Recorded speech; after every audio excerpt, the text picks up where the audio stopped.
Hey everyone, welcome back with a new lecture with ISO IEC 17043 2023 edition.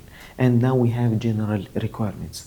Under general requirements, we have impartiality and confidentiality. And same like other management systems under the 17,000 family, under conformity assessment system, we have the same structure also here, impartiality and confidentiality.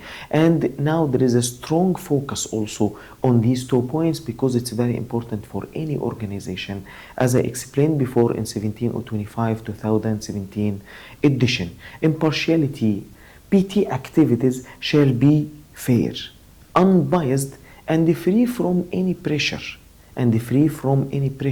So there will be no conflict of interest. And also PT provider shall be neutral with every customer.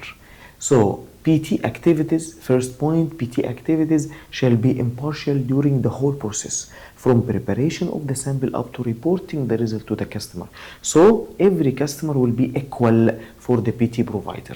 Example for that, you cannot favor a certain lab or manipulate result to a specific customer. You should not protect the customer. You should deal with him equally, same like other customers. So you don't need to manipulate any result for the customer, so impartiality will be protected. Also, BT provider shall be structured and managed to safeguard impartiality. If you go to 17 or 25, you will find the same sentence out there. So BT providers management system, organizational chart that you will prepare for your organization, including all persons with all responsibilities, shall be designed in a way that prevents conflict of interest. You should distribute the work equally between the persons, and everybody should know his designation. And also you should avoid any much pressure on a specific person, any person having too much pressure, because this person will make many mistakes, and the mistake with BT provider is a big lose. You are dealing with different participants, different organizations. They need this result to be 100% right. So no mistake should be there, or you should reduce the risk for all processes inside the organization, from preparation up to reporting the result. And also ensure decision based only on evidence. For every result or everything you will do inside the organization, for the whole process, there should be always evidence attached with the result. And you should find the people who revise after that. Everybody will prepare, and there should be someone else who will revise after him.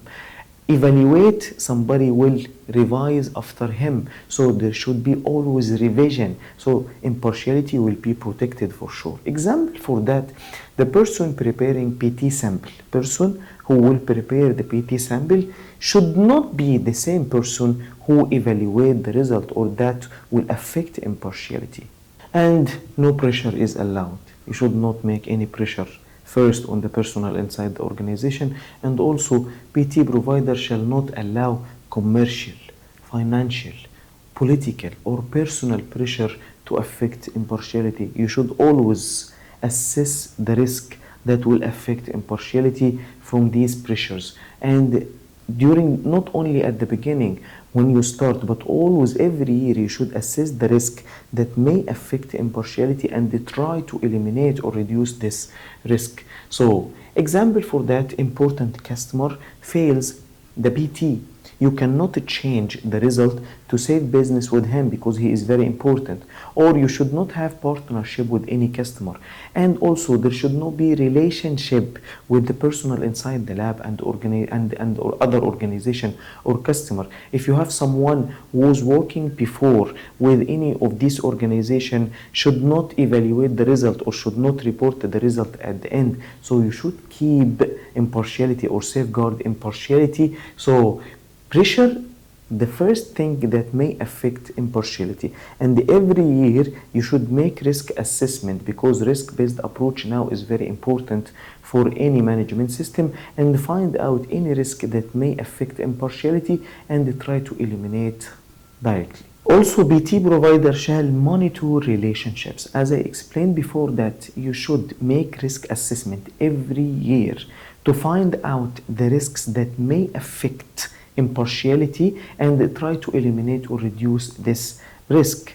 And from these risks, relationship between personnel or staff working inside the PT provider organization and other organization dealing with, such as the customer or lab or whatever. Relationship between the management and other customer. Relationship like partnership with the customer. Everything can affect, this is the relationship that may affect impartiality. So PT provider shall actively check whether any relationship could affect impartiality, such as relationship based on ownership. You have an ownership with the customer and management, personal, but you should know that not all relationships are threat. Not all relationships will affect impartiality, but also these people that have relationship with the customer, they must be monitored. You should assess also them. You should have somebody to revise after them always. You should not keep them in a work directly relating with the customer. Example for that, PT staff previously worked at a participating lab that may affect impartiality. So this person must be assessed always. Last 2 points, if impartiality identified, its effect shall be eliminated or minimized, as we explained before. Example for that, if a staff member has a conflict of interest, and you should know that conflict of interest also removed. Conflict of interest, remove them from decision-making roles or they will affect impartiality. And top management shall be committed to impartiality. They shall support decisions to protect neutrality and impartiality inside the organization. Whatever decision can help to reduce or eliminate anything affecting impartiality, they shall support these decisions. That was the end of our lecture. Next lecture, inshallah, I will explain how to apply impartiality inside the PT provider organization.